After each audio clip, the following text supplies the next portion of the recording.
In the 1950s, Jamaican culture began to flourish, influenced by a blend of Afro-Caribbean heritage and American pop culture.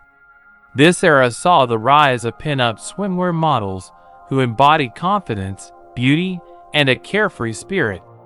Brightly colored bikinis and one-piece swimsuits became popular, showcasing playful designs and bold patterns that reflected the vibrant Jamaican environment.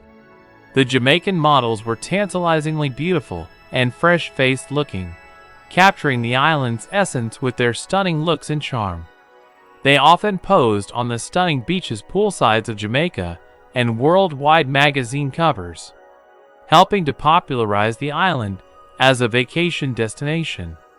Their influence extended beyond fashion, marking a time when Jamaican women began to embrace body positivity and self-expression, paving the way for future generations in the fashion industry.